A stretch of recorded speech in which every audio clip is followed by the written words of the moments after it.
తాకట్లో ఉన్న మీ బంగారాన్ని విడిపించి ఆ రోజు ఆన్లైన్ రేటుకి కొంటాం. Sharma gold company.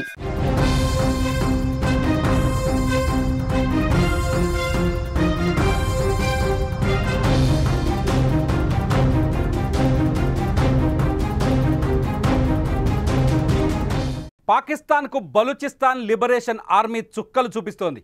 ఇప్పటికే సొంత దేశంగా ప్రకటించుకున్న బలూచిస్తాన్ ఒక్కో సిటీని స్వాధీనం చేసుకుంటూ దూసుకుపోతోంది. తాజాగా సురబ్ నగరాన్ని స్వాధీనం చేసుకున్నట్లు ప్రకటించింది BLA. అక్కడి bank, levy station, police station తదితర ప్రధాన ప్రభుత్వ స్థావరాలను ఆధీనంలోకి తీసుకున్నట్లు వివరించింది.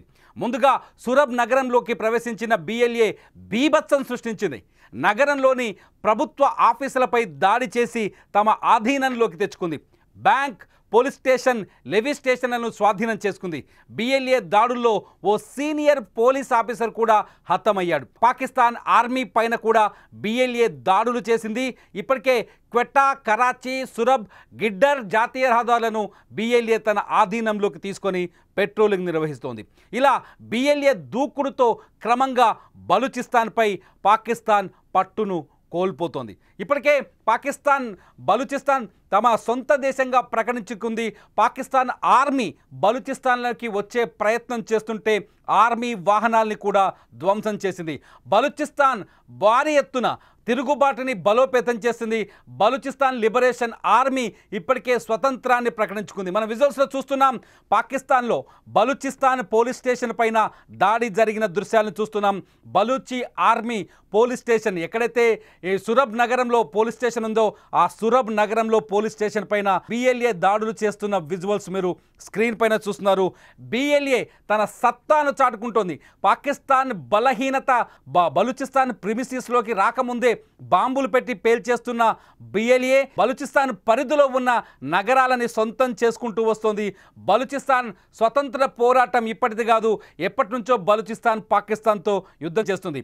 పాకిస్తాన్, భారత్ విడిపోయిన నాటి నుంచే బలూచిస్తాన్ పాకిస్తాన్లో కలవడానికి ఆసక్తి చూపించట్లేదు.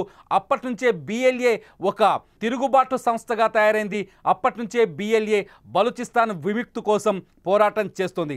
బలూచిస్తాన్ని పాకిస్తాన్ నుంచి వేరు చేయాలని చైనా లాంటి దేశాలకి బలూచిస్తాన్ భూభాగాన్ని అంత ఆర్పణ చేసి అప్పగించాలనే ప్రయత్నం చేస్తుందనేది BLA మొదటి ఆరోపణ. అంతేకాదు ఎంతో విలువైన ఖనిజ సంపద కలిగిన బలూచిస్తాన్ని విదేశాలకి అప్పనంగా అప్పగించే ప్రయత్నం పాకిస్తాన్ మొదటి నుంచి చేస్తుందని బలూచిస్తాన్ విప్లవ యోధులు ఆరోపిస్తున్నారు. బలూచిస్తాన్లో ఇప్పుడు తిరుగుబాటు మరింత బలోపేతమైంది. ఈ సీన్ చూస్తే మీకు అర్థమవుతుంది పాకిస్తాన్ని BLA దళం ఏ స్థాయిలో వణికిస్తుందో. ఇప్పటికే పాకిస్తాన్ ఆర్మీ భయపడుతోంది బలూచిస్తాన్ భూభాగంలోకి వెళ్ళడానికి కానీ, బలూచిస్తాన్ ప్రిమిసెస్లోకి వెళ్ళడానికి కానీ. బలూచిస్తాన్ ఉద్యమం మరింత బలోపేతమైంది. అక్కడి ప్రజల మద్దతు కూడా BLAకు ఉంది. ప్రజలు కూడా పాకిస్తాన్కి వ్యతిరేకంగానే ఉన్నారు. బలవంతంగా పాకిస్తాన్, చైనా, టర్కీ వంటి దేశాల మద్దతుతో బలూచిస్తాన్ ఉద్యమాన్ని అణచివేసే ప్రయత్నం చేస్తూ వస్తుంది. కానీ ఎప్పుడైతే ఆపరేషన్ సింధూర్ యాక్టివ్ అయిందో, భారతదేశం ఎప్పుడైతే ఆపరేషన్ సింధూర్ని యాక్టివ్ చేసిందో అప్పుడే బలూచిస్తాన్ కూడా సమయం చూసుకొని పాకిస్తాన్ మెడపైన కత్తి పెట్టింది. పాకిస్తాన్ ఆర్మీని, పాకిస్తాన్ని వణికిస్తోంది.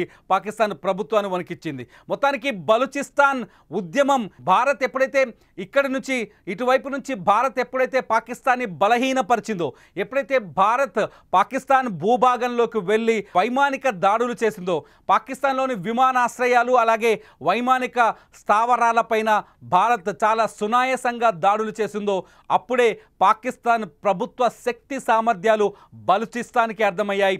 బలూచిస్తాన్ ఆర్మీకి అర్థమైంది. అప్పటి నుంచే బలూచిస్తాన్ వ్యూహాత్మకంగా అడుగులు వేస్తూ వస్తుంది. సీన్లో చూడొచ్చు మీరు, 2 బాక్సులో విజువల్స్ చూస్తున్నారు. ఒక బాక్సులో బలూచిస్తాన్ దాడులు కనిపిస్తున్నాయి. BLA పాకిస్తాన్ ఆర్మీ పైన చేస్తున్న దాడులు పొగతో కనిపిస్తున్న విజువల్స్లో చాలా స్పష్టంగా కనిపిస్తుంది. ఆ సీన్ అంతా ఇది బలూచిస్తాన్కి సమీపంలో ఉన్న నగరంలో జరుగుతున్న సురబ్ నగరంలో జరుగుతున్న దాడి. రెండోది వచ్చేసి బలూచిస్తాన్ సురబ్ నగరంలో పోలీస్ స్టేషన్ పైన దాడి చేస్తున్న విజువల్స్. అక్కడ ఒక ఆర్మీని చూడొచ్చు. బలూచిస్తాన్ BLAకి సంబంధించిన ఆర్మీ సభ్యులను చూడొచ్చు. చేతిలో తుపాకులు పట్టుకొని ఉన్నారు. పోలీస్ స్టేషన్ డోర్లు తీసి లోపలికి వెళ్ళే ప్రయత్నం చేస్తారు. చూడండి అక్కడ డోర్ని పేల్చేసే సీన్. ఒకసారి ఆ సీన్ చూస్తే మీకు అర్థమవుతుంది. బలూచిస్తాన్ ఆర్మీ ఆ జెండా ఉంది, వాళ్ళ ఆర్మీ భుజాలపైన వాళ్ళకు బలూచిస్తాన్ బిఎల్ఏ జెండా కూడా, బిఎల్ఏకు ఒక ప్రత్యేకమైన జెండా ఉంది. ఆ డోర్ని బాంబు పెట్టి పేల్చేశారు. మీరు అబ్జర్వ్ చేయొచ్చు. బాంబు పెట్టి పేల్చేసిన తర్వాత పోలీస్ స్టేషన్లోకి వెళ్ళారు. అక్కడ ప్రజలు కూడా బలూచిస్తాన్ ఆర్మీకి బిఎల్ఏకి బలూచిస్తాన్ లిబరేషన్ ఆర్మీకి ఏ విధంగా మద్దతు ప్రకటిస్తున్నారో, ఇలా ఏ విధంగా మద్దతు ఇస్తున్నారో మనం అబ్జర్వ్ చేయొచ్చు. ఒక్కరు కూడా పోలీస్ స్టేషన్ పైన దాడి జరుగుతుంటే ఆపాలని కానీ అడ్డుకునే ప్రయత్నం కానీ జరగట్లేదు. ఇదంతా చూస్తుంటే చాలా స్పష్టంగా అర్థమవుతుంది బలూచిస్తాన్ ప్రాంతం అంతా ఇప్పుడు బిఎల్ఏ ఆధీనంలోకి వచ్చిందని. ఇప్పటికే బలూచిస్తాన్ చాలా స్పష్టంగా స్వతంత్రాన్ని ప్రకటించుకుంది. మేము ప్రత్యేక దేశంగా ఏర్పడ్డాము. ఇక్కడ నుంచి ఐక్యరాజ్య సమితి కూడా వినతి చేసింది బలూచిస్తాన్ని ప్రత్యేక దేశంగా గుర్తించాలని. బలూచిస్తాన్ చాలా శక్తివంతమైన ప్రాంతం. బలూచిస్తాన్లో అక్కడ ఉద్యమకారులు కూడా చాలా శక్తివంతంగా పోరాటం చేస్తున్నారు. దాదాపు 7 దశాబ్దాల నుంచి పాకిస్తాన్తో అంతర్గత యుద్ధం చేస్తూనే ఉన్నారు. 7 సంవత్సరాల నుంచి పాకిస్తాన్ ఆర్మీ బలూచిస్తాన్లో ఎటువంటి అఘాయిత్యాలకు పాల్పడ్డా ధీటుగా ఎదుర్కొంటూనే వస్తున్నారు. బలూచిస్తాన్లో ఉన్న హిందువులు కావచ్చు, బలూచిస్తాన్లో ఉన్న ముస్లింలు కావచ్చు. పాకిస్తాన్ అంటే సాధారణంగా పాకిస్తాన్లో ముస్లిం కమ్యూనిటీ అధికంగా ఉంటుంది కాబట్టి ముస్లింలంతా పాకిస్తాన్కి మద్దతు అనుకుంటున్నారు. కానీ బలూచిస్తాన్లో సిచ్యువేషన్ వేరే ఉంది. బలూచిస్తాన్లో అక్కడి ముస్లిం పాపులేషన్ కూడా పాకిస్తాన్ని క్షమించట్లేదు.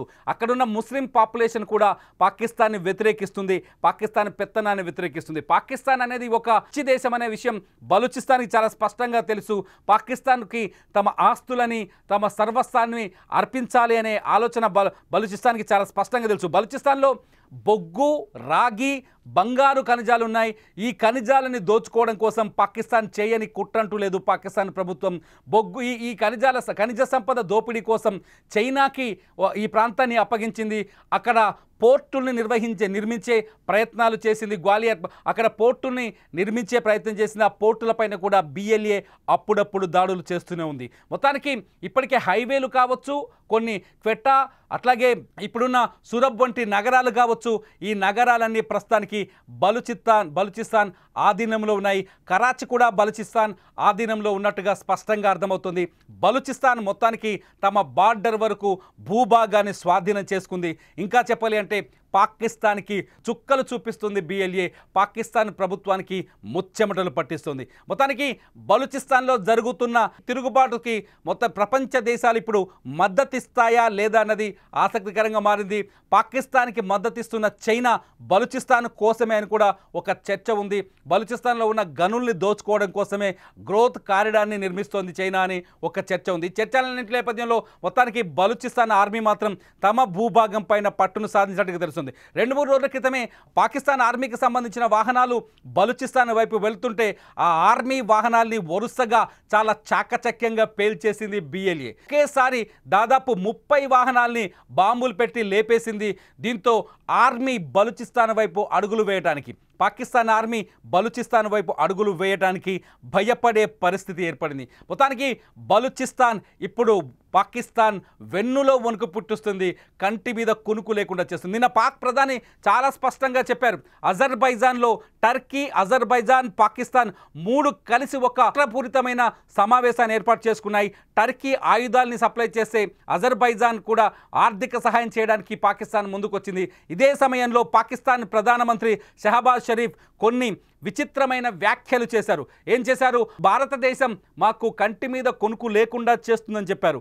భారతదేశం మేము దాడి చేద్దామని ప్లాన్ చేసుకునే లోపే పాకిస్తాన్లో తుక్కు రేగొట్టిందని, పాకిస్తాన్లో వరుసగా దాడులు చేసి నిద్ర లేకుండా చేసిందని బహిరంగంగా ప్రపంచ మీడియా ముందు అంగీకరించాడు. కానీ అంతకుముందుకు ఇదే షహబాజ్ షరీఫ్ పాకిస్తాన్లో ఏం చేశాడు? విజయోత్సవ ర్యాలీలు చేశాడు. మే 10వ తేదీకి ముందు సీజ్ ఫైర్ తర్వాత కొత్త వింత నాటకాలు ప్రదర్శించాడు. ఎప్పుడైతే పాకిస్తాన్ ప్రధానమంత్రి అజర్బైజాన్లో ఈ ప్రకటన చేశారో అక్కడే పాకిస్తాన్ ఆర్మీ చీఫ్ కూడా ఉన్నారు. అయితే మొత్తానికి బుద్ధి వచ్చినట్టుగా నటిస్తోంది పాకిస్తాన్. కశ్మీర్ పైన చర్చిద్దాం, అట్లాగే సింధు జలాలపైన చర్చిద్దాం, ఉగ్రవాదం పైన చర్చిద్దాం అంటూ భారత ప్రభుత్వానికి ఆదేశాలు పంపిస్తోంది, సందేశాలు పంపిస్తోంది.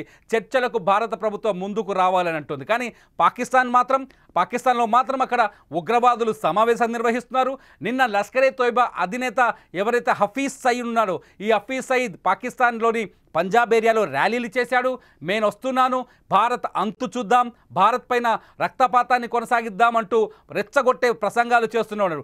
ఉగ్రవాదుని అప్పగిస్తామని షహబాజ్ షరీఫ్ ఒకవైపు చెప్తుంటే, ఉగ్రవాదులు ప్రభుత్వం పైన ఆధిపత్యాన్ని, అజమాయిషిని ప్రభుత్వం కంటే బలంగా కనిపిస్తున్నారు పాకిస్తాన్లో. ఇటువంటి పరిస్థితుల్లో బలూచిస్తాన్ తమ అవకాశాన్ని తీసుకొని బలూచిస్తాన్ తమ దేశానికి, తమ ప్రాంతానికి స్వతంత్ర దేశంగా స్వతంత్రాన్ని ప్రకటించుకుంది. ఇదంతా చూస్తుంటే పాకిస్తాన్ అంతర్గత యుద్ధంతో దద్దరిల్లిపోతుందని స్పష్టంగా అర్థం చేసుకోవచ్చు.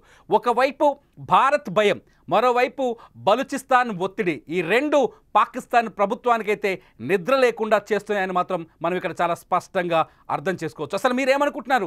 బలూచిస్తాన్ మరింత బలపడుతుంది అనుకుంటున్నారా? భారత్ మద్దతు కూడా బలూచిస్తాన్ కోరే అవకాశం ఉందనుకుంటున్నారా? అయితే లైవ్లో వస్తున్న ఈ వీడియో కింద మీరు కామెంట్ చేయండి. మీ కామెంట్స్ అద్భుతంగా ఉంటే ఖచ్చితంగా వాటిపైన నేను మరో లైవ్ చేయడానికి రెడీగా ఉన్నాను. చూస్తూనే ఉండండి సుమన్ టీవీ.